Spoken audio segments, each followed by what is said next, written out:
Well, we've conducted an ANOVA, we found statistical significance, and now the question is, where does that significance lie? And that's where post hoc tests come in. When we think about the ANOVA is an omnibus. It's the grand test that says there's something that's happening. It's either there or it's not there. The problem with that is there are multiple levels often of the independent variable in an ANOVA, and teasing out where specific results lie is really important. So let's dive in, and we'll do this through a case study. So you might remember the kindergarten buddy program where students received extra help in a half-day kindergarten program when they were low on their literacy skills. Here's some data related to phonemic awareness, as we've previously discussed, and averages of students in those programs.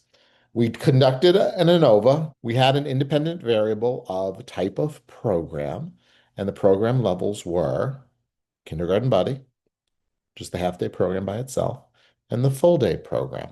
And then we tested on phonemic awareness for the dependent variable and got these averages, descriptives.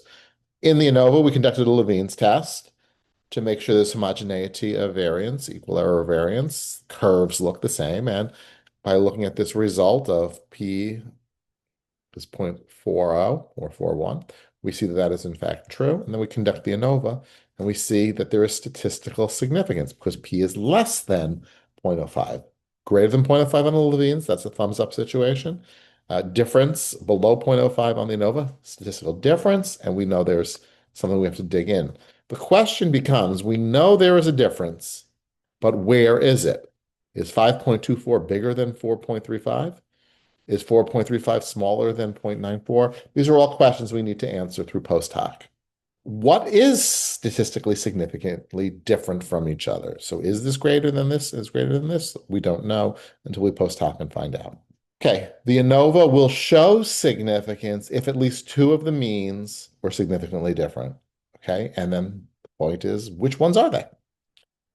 So we need the post hocs when the independent variable has three or more levels. And there are many different ones to choose from. They all provide appropriate probability values to determine statistical significance. So what you're going to do is you're going to get, depending on the test you pick, you're going to get a multiple comparisons table. And this table will tell you where the differences lie. Now, it's really important to note on these multiple comparison tables is that each variable is compared against each other. So, for example, kindergarten buddy will be compared to full day. But then at some other point, full day will be compared to kindergarten buddy. They're the same thing, but the table is going to calculate them independently. So what you will see on this table here is we have groups. These are the three groups: kindergarten buddy, half day, and full day. And then the two comparisons, which is in the J column. So kindergarten buddy versus half day. And we see the value, the mean difference is here. And then we look for significance. Now you can see right here, there is significance. So 0.02 is less than 0.05. So there is a statistically significant difference between kindergarten buddy and half day. Now you can always go back to the means to see that kindergarten buddy is higher than half day. So the kindergarten buddy in this case had a higher phonemic awareness score than the half day program did. And then we do the kindergarten buddy versus the full day. There's the mean difference. And the significance here is 0.75. So that's not statistically significantly different. That's statistically similar. So kindergarten buddy, 0.524 is not bigger than 0.494. These are statistically similar to one another. So the difference we've seen here is kindergarten buddy is statistically significantly higher than the half-day program. Now we flip-flop and we're going to put the half day in against the kindergarten buddy. Now, as I said, like here's kindergarten buddy versus half. Here's half versus kindergarten buddy. The mean differences are the same. They're just opposite signs because one is bigger than the other one. So we know that kindergarten buddy is bigger than half. That's why this is positive. Half is less than kindergarten buddy. That's why it's negative.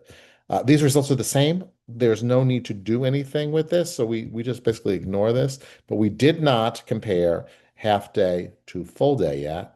We compare half day to full day, and we can see is 0.33.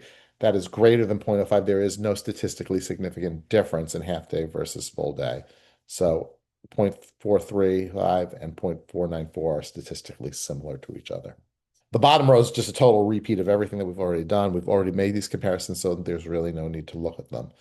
So basically, everything on this table is repeated someplace else. So we look for the significance, like these two and this one were the ones we needed, and then these three are the repeats. SPSS has more post hocs than you would ever care to know about. There are certain ones that are used more commonly in educational research. This is the one you will most likely use all the time. It's the Tukey HSD, or honestly significant difference. It's moderately conservative, and it does pairwise comparisons, just as I showed you. The Newman-Cools is one that's also sometimes used, and the Chaffee is also used. You'd use these if you had literature to suggest that similar research in the past, use these instead. So that might be a reason to choose them. Otherwise, you're just going to choose the Tukey for your test. And please note, there's the Tukey and the Tukey B. We're using the Tukey, the plain Tukey. So now we're going to switch over to SPSS. We'll take a look at how to actually do the second set of calculations. This will be a follow-up to what we did in the ANOVA earlier, and it's basically part 2 following up.